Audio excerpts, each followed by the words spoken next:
moi je m'appelle Moustapha Tall, je suis dans le secteur de l'agroalimentaire. Je gère une société qui fait parmi les plus gros dans ce domaine, surtout en ce qui concerne le riz et l'importation et la distribution de riz au Sénégal. Depuis quand même un certain nombre d'années, mais plus d'autres denrées quand même. Mais la denrée de base la plus connue, c'est le riz. Mais en dehors de ça, il y a d'autres produits accessoires que nous faisons. Ma réaction est très simple parce que moi, je l'avais dit. J'avais dit depuis presque 2008, j'ai fait beaucoup d'interviews concernant cette question, qui est en l'occurrence la question du riz au Sénégal.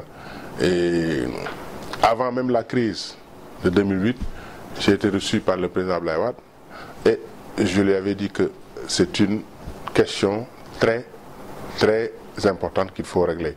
Parce que le riz, ce n'est pas une denrée qu'on doit gérer de cette manière. Parce que c'est la denrée de base de tous les Sénégalais. Donc, il faut absolument la gérer de main de maître, comme ça a été fait avant la libéralisation. Parce que depuis nos indépendances jusqu'en 1995, ça a été géré par des sociétés nationales. Donc, monopolisé par l'État, et ça a été géré aussi d'une manière très bien organisée.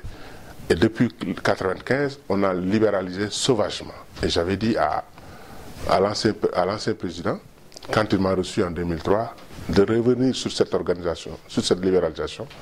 Et sinon, on risque d'avoir de sérieux problèmes. On peut même avoir une pénurie qui peut pousser le peuple dehors. Et si jamais que le peuple est dehors, à cause d'une pénurie, personne ne pourrait les arrêter. Et c'est ça, le régime même peut tomber.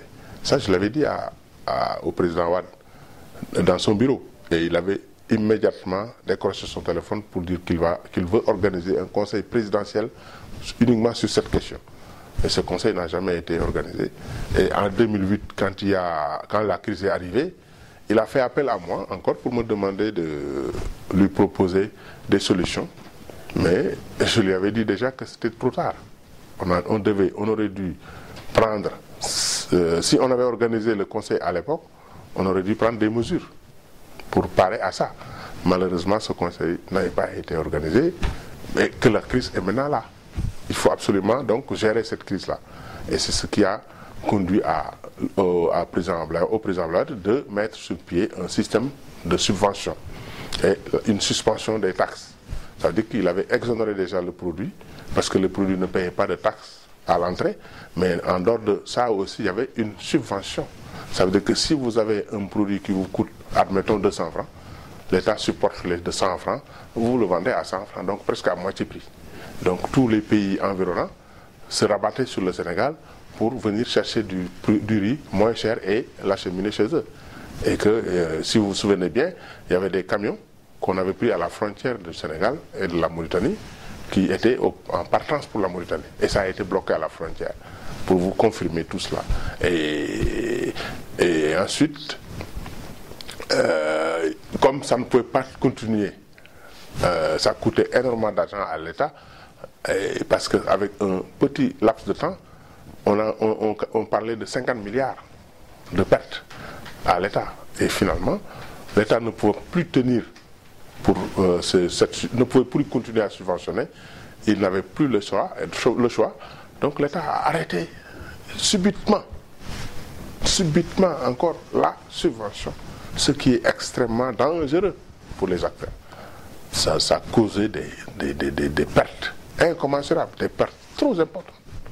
Et beaucoup de parmi nous tous presque, depuis cette date, on a commencé à avoir des problèmes avec nos banques et nos partenaires. Et Bocar Sambadji, plutôt avec sa sortie, il dit effectivement que c'est lui qui était à l'origine avec l'État, en complicité avec l'État, parce que l'État l'a appelé, d'après l'interview,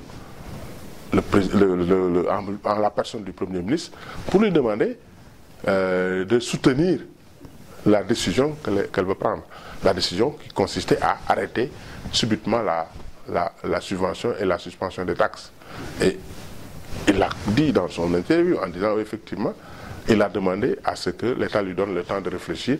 Et l'État, quand il a réfléchi, il a vu avec le ministre du Commerce et son directeur de commerce pour maintenant prendre la décision et demander à l'État de prendre cette décision-là. Mais ça, c'est extrêmement grave. Comment quelqu'un qui peut s'asseoir sur une branche et se permettre de scier cette branche-là?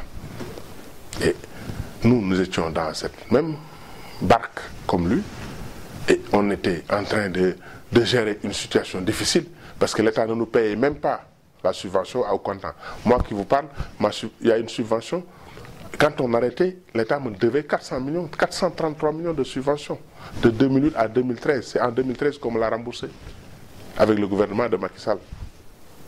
C'est en 2013 que Abdoul Mbaye, en tant que Premier ministre, a donné des instructions pour que si on me doit ce montant-là, qu'on me paye. Et quand ils ont regardé, ils ont vérifié et ils ont vu que c'est montant qu'ils me doivent. Et c'est en ce moment qu'il a donné instruction à ce qu'on me paye. Uniquement, on m'a payé tout simplement le principal. Les intérêts ne sont pas payés. Et que moi, je suis un acteur économique, un opérateur économique qui travaille avec les banques. Si je prends de l'argent à la banque, je paye des intérêts déjà joués. Et comment, par exemple, vous pouvez me devoir 400 millions pendant 5 ans et me rembourser seulement le principal? Ça veut dire que vous ne m'avez pas payé. Vous m'avez payé peut-être à moitié, mais pas totalement. Mais comme c'est avec l'État, on n'a pas le choix.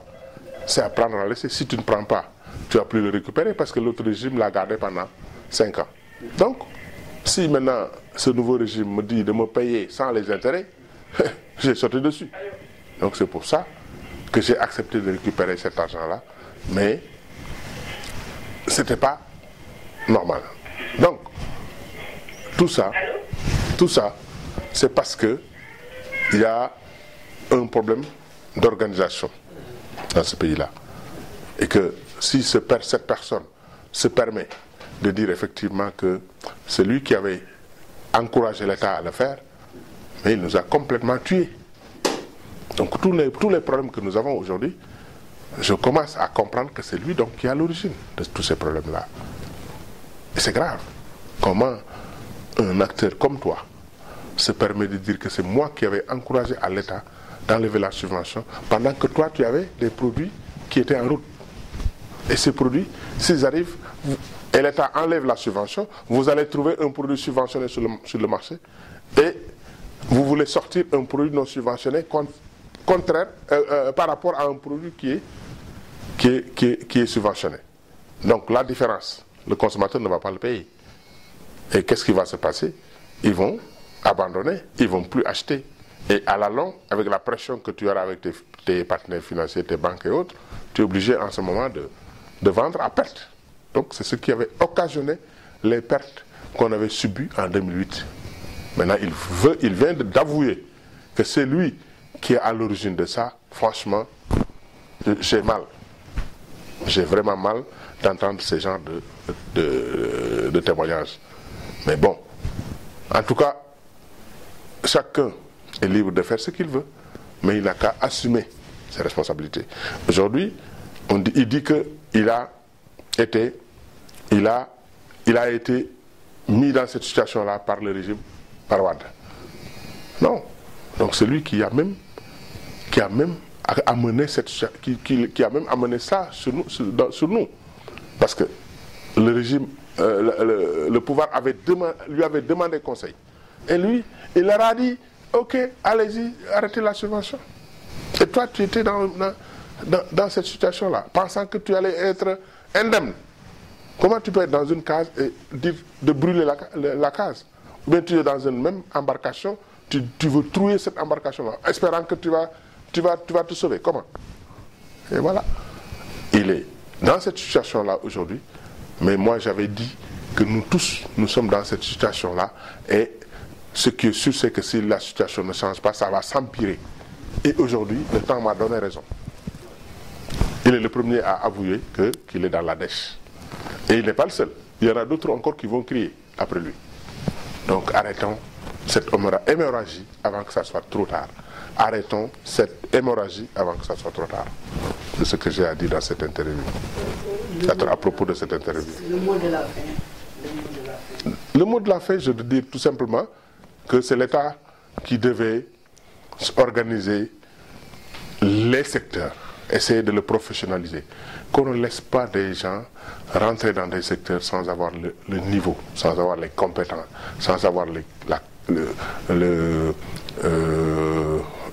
comment s'appelle, les moyens de s'y installer.